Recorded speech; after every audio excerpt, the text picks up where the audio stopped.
my beard straight. Amy, hello. Nelson. Oh my God, we're here in Charlottesville. Yep. Can you believe it? Charlottesville, Virginia. In the house. We decided to come together in Virginia to do videos for you guys. Yes. And this is where we met. We met in Virginia. Yeah. Even though you're not from here. No. That's not a Virginian accent. No, I live in London, UK, but we're here visiting, so we took the opportunity. Yeah. And today we are talking about something that we have run across as manifesting coaches as probably for me, it's the number one most asked question. Yes. Aside from when will my manifestation happen, is why hasn't it happened yet? Why isn't it working? Why is my manifesting not working? Yet. Why is it not working yet? And that's an interesting point.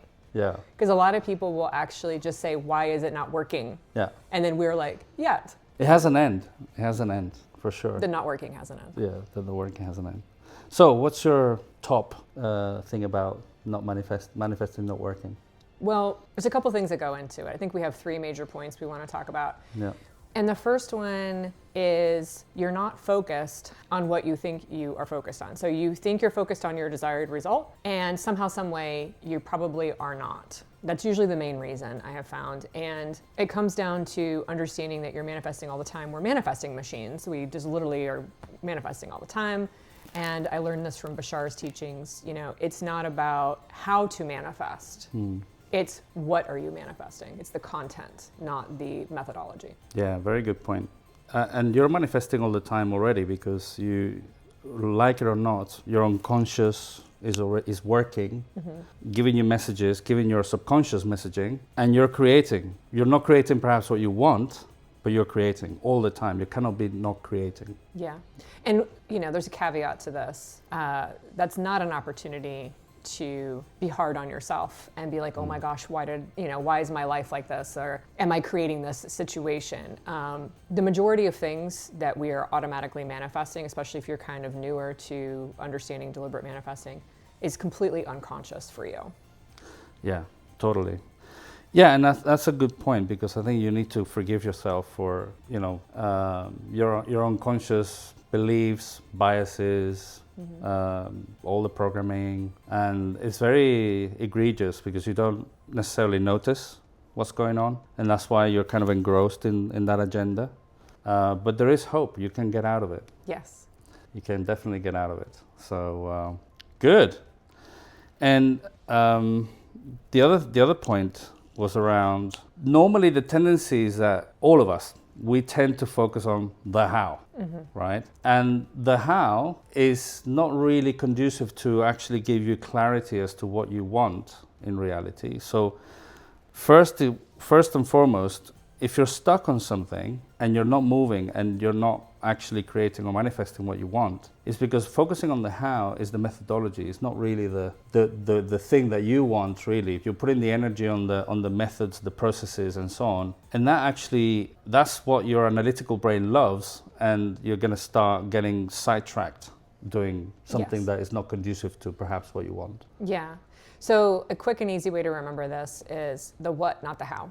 And I want to specify there's two versions of how in my experience. The first version is how your manifestation is going to happen. So that's how am I going to get the job, the money, the relationship, the home. The other how is a little sneakier, and that's how am I going to manifest the job, the relationship. And then there's a deep dive into searching. And we did a search before this video, didn't we? Yes. Oh, yeah.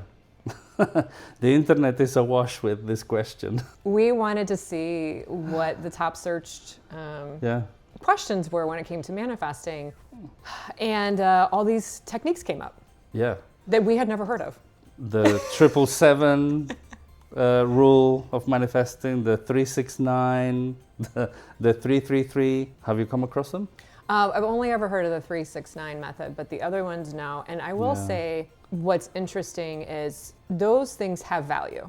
However, what I like to say is get clear about what your destination is first, and then pick one of those techniques or a different technique or any technique to use to help you structure your focusing. But don't look at it from the point of view of I want money, I'm going to do the 333 method. The 333 method is how I'm going to get the money. No, it's how you're going to focus. So they're helpful, but I find putting them in the right place is more beneficial. Yeah, definitely. I mean, one thing that I practice a lot with my clients is focus on the end result of what you want. So, kind of imagine what you want and what is the end result, and you being there already. And that already drives your energy, your focus, your intention towards what you really want and love. And of course, the how will appear. The how, the method. If you when you do that, you're opening up for new possibilities, and all of a sudden you have that awareness that will actually, you go, that's the thing I need to do. That's my next step. Yeah. It almost happens automatically. And but if you're focused on the how, that opening, that kind of expansive sort of energy shuts down, because you're narrowing down your possibilities to, I just need to do this thing. Yeah, and I want to give you all kind of a streamlined way to think about it. And you can use it for all your manifestations, although the what will be different for your different manifestations, and the how you focus or the how you get there may also be different. So those are the pieces that are kind of filled in. So what I like to do is, and I remind myself of this as well, because it's so easy to be like, but how? Yeah. I will be like, what do I want? And I will literally just ask myself that question, and I will be like, I want, and I will state it like that so that I'm clear that's what I want. I want, XYZ. And then I'll be like, okay, I am always manifesting. Yeah. So it's my job to focus on already having that thing. And if you start from there, then you can see the next step would be not go figure out how to do it. But what happens is, and we notice this a lot in our coaching. I do this all the time myself, and people like my friends who know how to manifest will literally catch me and be like, are you talking about a problem, or are you talking about what you want? And I'm like, a problem. Thank you. It is very common, so if you're doing this, no big deal, to think like, oh, I'm going to ask on the internet, I'm going to leave a comment, I'm going to ask a coach, I'm going to ask my friends, and you launch into, here's what's happening. Here's my problem, here's what's going on, here's what's not working. I've had people, sometimes they'll go on and on and on for a couple minutes, and then they'll finish, they'll be like, okay, great, what do you want? Yeah. They haven't stated it yet, and that's very normal. Yeah. And it's becoming aware. So you don't have to figure out every time you're in the middle of discussing a problem. Instead, it's easier to be like, what do I want? Ask yourself that multiple times a day. What do I want, as a way to help focus yourself back on track? Totally. I mean, I was going to cite an example of a client, the first time we met, give me a 5-minute spiel as to what is not working, but never actually expressed what I want. And so I asked him, so, okay, I understand all the dilemmas, but what is it that you want? And he actually took a step back, and he couldn't really articulate what he wanted. So having that clarity and that awareness, because if you're talking to people, and this is the thing, you need to become more aware of your language, how you're speaking to others. If you start, noticing that you're always in dilemma mode, then, as Amy said, take a step back and say, okay, but what do I really want from this situation? Yeah. And also another question I wanted to add is, where is my focus? Where am I focused on? Am I really focused on achieving or getting or wanting this thing, or am I focused on something else, like what I lack, which is going to drive us to the next point, I guess. But kind of, where is your focus? Is your focus on the thing that you want, or you're focused on the thing that you're lacking? And I want to say, one of the reasons I even got into teaching manifesting is because I would listen to people like us back in the day, and I'd be like, I have no idea what I'm focusing on. I had a lack of awareness, even with knowing that question. So I want to give you an example, the city example. Uh-huh. So for the people who may be like, okay, great, I still don't know how to do that. So imagine that so we're in Charlottesville right now, Charlottesville, Virginia, which is a lovely, lovely, quaint town. But you want to go to Los Angeles. So your destination is, I want to go to Los Angeles. I want to be in Los Angeles. I want to live there. And Now, there's two different aspects. You can describe Charlottesville. I grew up here. I didn't, by the way, but like, you know, this is just an example. I grew up here. It's kind of near the mountains. It's quaint. It's this, and those are like positive aspects. But that's not what we're doing in manifesting. We're describing the negative things, like, and I don't like my neighbor, and they take the trash out at 5 a.m. and they wake me up, and I don't know why. And it's always raining. And it's raining, and it's this, and it's that, and you could go on for 10 or 20 minutes and not mention Los Angeles. Exactly. And so in manifesting, it's becoming aware. And so if you think of it as two cities, so think about like your current situation as like, here I am. If it were a city and I were going to a different city, am I actually talking about the city that I want? Or am I talking about the city I am in and all the things I don't like about it? That's one of the easiest ways to create separation in your mind about it. Yeah, I mean, that's a perfect example of getting away from instead of going towards something. Yeah. Right? Yeah. But so in that example, you know, what is the obvious action? We love Charlottesville, by the way. Yes. They drink water from kind of, what do you call it? Mason jars. Mason jars. This is great. This is what I learned today. Yeah. What is an obvious action? Yeah. So if I want to go to Los Angeles and I'm here, I mean, it's a rhetorical question, right? But, you know, what is the obvious action? Well, I book a plane ticket. Yeah, to Los Angeles, yeah. Or I jump in the car and drive. Yeah. Right? Or simply, you know, just say, okay.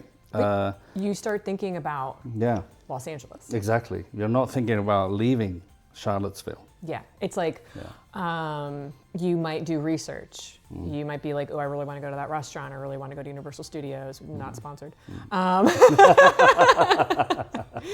Just to be clear. Just to be clear. Or just whatever popped into my head. You know, you may start thinking like, I really want to go to the beach. I really want to see the Hollywood Walk of Fame or whatever. Yeah. And you start looking at those things online and thinking about them rather than, well, I've been here for 25 years and never been to Los Angeles. Yes. How am I going to get there? It's, again, and there's no judgment because we've done it. Mm-hmm.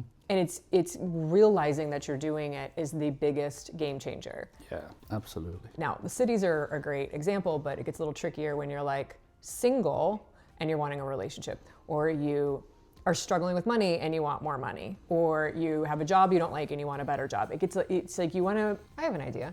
Get a piece of paper out, make 2 columns, and just write out all the things that you don't like about your current situation, and then all of where you want to go, and just see that they're 2 totally separate places. Yes, A and B. A and B. And you want to start focusing on B more. The B, yeah. Even though it feels weird. That's a great one. Yeah, that's a good one. Okay, so third point is resistance is a thing, right? And we all have it. And it's an unconscious resistance. And when you have resistance towards something, it's a good indicator that you really want that. So don't dismiss it. I like that. Yeah, because if you have resistance, it's like, this thing is big for me, and it's scary. And so, you know, it will scare you. I mean, some people out there say, you know, if your goal is not big enough and it doesn't scare you, then it's not big enough, right? That's not the point, but the point is, you know, you will have naturally resistance to the things that you love the most. And that's a good self-awareness indicator to go deep and go, okay, let's say I want to live in Los Angeles and have a career in filming. That's for some people, that's a big goal. Yeah. You know, especially, you know, if you haven't been associated with any kind of filming industry activities. So it's a big change. And if you look at this as a staircase, for that to really materialize, you only need to look at the first step. So what is the obvious first step? And then once you do that one, then there'll be another obvious next step. So resistance will, if you don't deal with it like properly, it'll drag you somewhere else, right? Because you will start to think, okay, who am I to be an actress or an actor, right? Mm-hmm. In Los Angeles. Nobody's gonna give me a job. You know, why me? I mean, like, you know, I don't know. It's really hard. There's a lot of competition. It's really hard. Exactly. It's so expensive to live there. So there's not even, you know, a way for me to live there, and so on and so forth. So you start to come up with all the unconscious resistance. You know, that's the kind of the technical term, but in reality, these are barriers. You know, from what you want. And just to reiterate, because we coach a lot of people, and we hear people's concerns, and we've had them ourselves. Yes. Unless you're a robot, yeah, it's normal to have resistance, and it's absolutely okay, and it does not indicate something is wrong with your manifesting or the process that you're doing. So don't be like, oh my gosh, I have resistance, I can't get what I want. That was a big lesson for me, a big learning curve. So when we're saying, you know, you're manifesting all the time already, so you're getting focused on what you want, not how, and to bring your awareness to what you want. Once you're starting to focus on the destination, unconscious beliefs, thoughts, concepts, ideas that you've just collected along the way will come up, like, oh, there's competition. Why would I make it? You know? Yes. And you may have two parts of your mind. This is what I like to say. One part of your mind's like, I'm going to manifest it. I got this. And the other part of your mind's like, what are you talking about? Like, do you know how many people are in like Los Angeles looking for, you know, an acting gig? Yeah. The idea is to find a way to deal with the unconscious resistance that comes up, because what happens is it becomes conscious slowly, like in the staircase, like bit by bit. Mm-hmm. You can do that by yourself. There's tons of ways to do it. People often come to coaches for that. It's typically what people come to coaches for, is they want something and they've run across some resistance either in their physical reality, or they think it's in their physical reality, or internally. Spot on. So there are two main reasons why people come to coaching. One is that they can't see their own greatness. Oh, wow. I love that. Yeah. And they need somebody else to tell them, i.e. the coach, or they can't identify what is actually stopping them. Yeah. And that's a big one, because it just goes, if you imagine that's like an ocean, and then you have a boat, and then your greatness is your boat, and then you're going above the ocean, and then you're sailing nicely. The resistance is underneath the boat and pulling it, dragging it back, right? It's like, imagine something dragging that boat back, and it prevents it from going forward. And you can't see it, because it's like, well, where is this thing, that is stopping me, right? Yeah. And that's the thing. We bring, so the whole coaching methodology is about bringing that to the front, and then you can see it, and then once you observe it, then we can start tackling it. Yeah. And I do want to, not everyone is, we're just sharing the like what comes up in coaching, the unconscious resistance. Not everyone's going to want a coach or need a coach. So you can just intend, like, especially if you're really good with self-study and you're really self-aware, you can just intend to have it revealed to you. So you can be like, something seems to be holding me back. It's okay to acknowledge that. Yes. And then just be like, I intend to either get around it or to find out what it is so I can deal with it. And then give it a day or two, maybe a week, see what happens. So you can do all this. A lot of the bigger manifestations I had, I didn't have anyone. It took me a minute. Yeah. And I just was like, what is it? And then I would be like, okay, reveal it to me. Yeah, I mean, the whole process of actually, intentionally wanting to get something like information, write it down. Yeah. I mean, your conscious, unconscious, superconscious, subconscious, they love you writing stuff, because once you get it out there, then it's not in you. So now you can see it. And that triggers a conscious processing kind of in the background, finding for answers. Yeah. Then you go to bed, and then the next day you go, aha, this is the thing that is stopping me. And write it down again.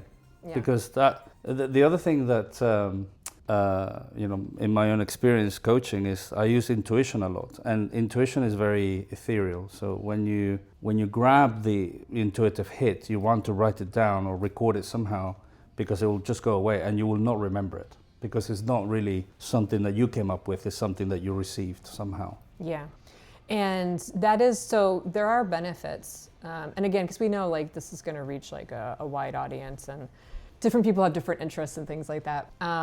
If you're really interested in self-study and you would never want to talk to anybody about your manifestation or manifesting or anything like that, I highly recommend writing things down as well. Yeah. It's so easy to lose track. I mean, I came out here to, your wife is here.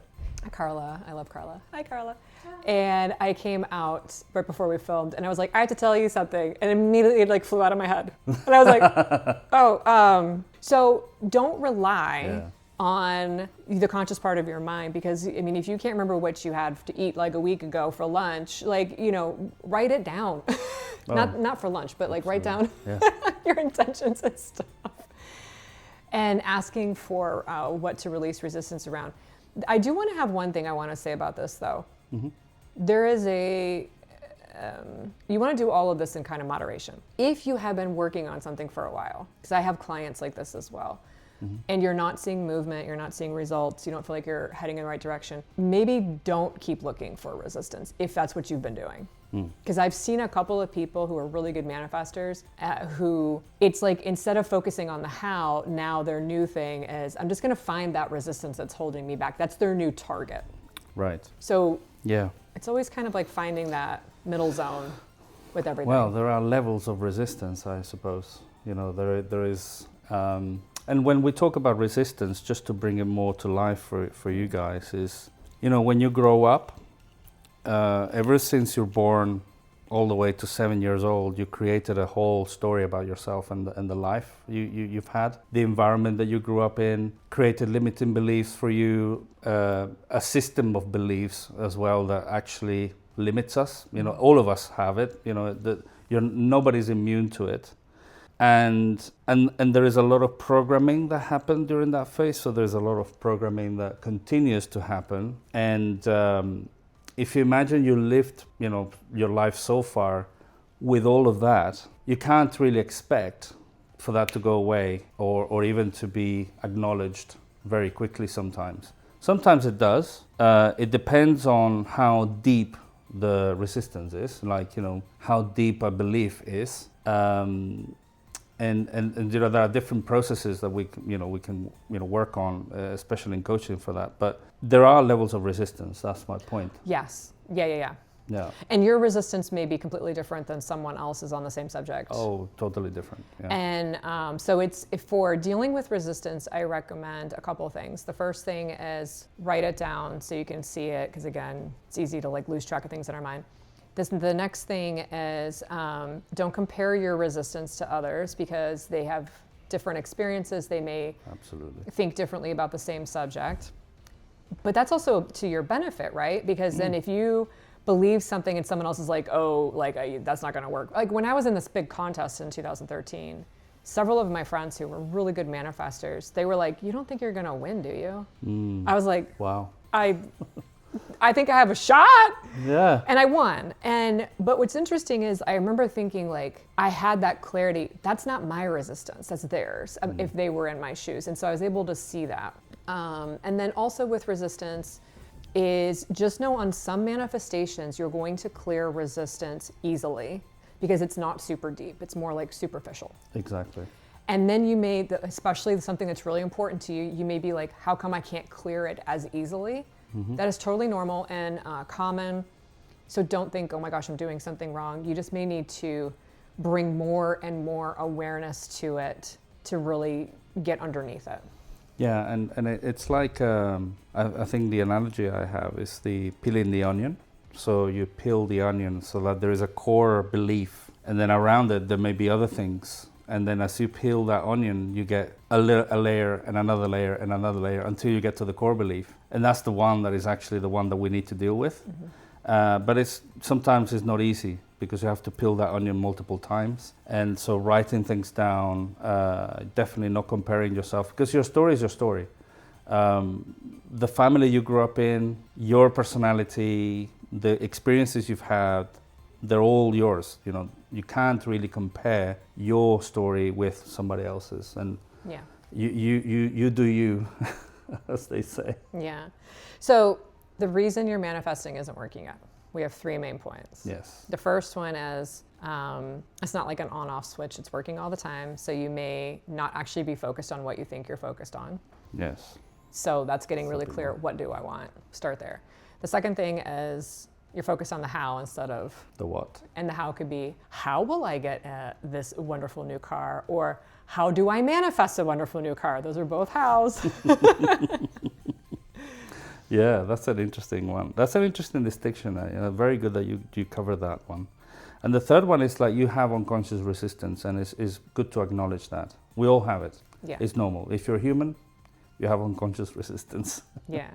And learning tools. I have a whole playlist of releasing resistance tools and techniques on my channel, Illuminating Joy, if you want to check it out. I'll link it somewhere here for you. There's tons of ways to do it. There's also EFT is really good. EFT tapping. EFT tapping. You can just search for that on your own. There's a lot of different ways, so you can intend to find methods and techniques that will help you release resistance. And you don't always have to know what it is. I've released resistance before where I didn't know what it was. And sometimes you get to that point where you're just like, okay, I literally don't care what it is, I'm releasing it. But it does come up, especially on the bigger things that you're trying to transform your life around. Well, the main method that I use with my clients is to really, it sounds simple, but it's to really refocus them on what they want. Yeah. Because the more they're focused on what they want, the less noisy is the resistance. Yes. Because the resistance starts to dissipate. Because the joy of doing what you want actually energetically will start to win the battle between your ego and your heart, right? So and yeah, if you didn't know, there is always a battle between your ego and your heart, and so you wanna root for the heart. Yes, and I was just reading some of Florence Scovel Shinn. Are you familiar? No. Oh, she's from like the late 1800s. Oh. She's a ye olden lady. Okay. Of wise. And she called it the tormentor, like that part of our mind. Yeah. And she talked about this. If you go look her stuff up, she had a couple of books. I mean, it's like, she talks all modern and everything, but she I mean, like, it's like modern language. She talks about it as though there's a part of our mind that's like this alien part of our mind that's constantly trying to convince you you're not going to get what you want. Yeah. It's really interesting, and she's from like 1890 or something. Yeah. I mean, this is. I'm not going to say there's nothing new, but the concepts are well known. Yeah. And but we, like anything else in human life, we tend to forget, or we haven't been exposed, or so a reason why we're doing this is to expose more people to what manifesting is, and creating, and actually focus people on what they really want, as opposed to dealing with all the confused sort of dilemmas and thoughts. And I wanna say too, I don't know what your journey was, but my journey involved a lot of thinking. I was doing it right. I was focused on what I want, and then making an adjustment in how I was thinking, and then it would work, and then I could see a comparison between those two versions of how I was approaching it. So we're in this, and we want to teach this to people simply because we know what it's like to be like, okay, I've heard this amazing thing, I can deliberately manifest. Yeah. How do I get it to work? It sounds like one thing, and it is like that one thing, but there's also nuances, and it's the nuances that make the difference. And so right here, right now, if you've made it this far in the video, ask yourself, what do I want? And say, I want, and then ask yourself, have I been focusing on that? Yeah. With no judgment towards yourself. That will already move you towards closer to what you want. Yeah. For sure. All right. And on that note, please like and subscribe. And this is our second video, right? So we're going to be making more. Yes. But we need you guys to support us. Yeah, and we both coach. You do the intuitive thing, which is really cool. Yeah. The Manifesting Hub is called. Manifesting Hub, yeah. Yeah. You can find us on Instagram. Are you on YouTube as well? I'm on YouTube as well. Okay. Starting. Yeah.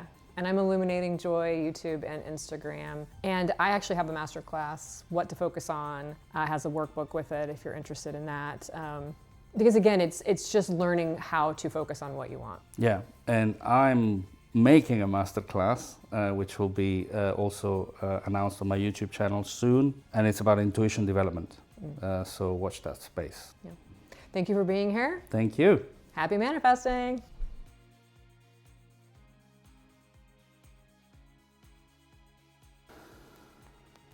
Okay, testing 1, 2, 3. Testing 1, 2, 3. So this is the manifestation workshop. I think it's a video, but we're gonna direct. when we get it together. Stay tuned. It's gonna be amazing. Charlottesville.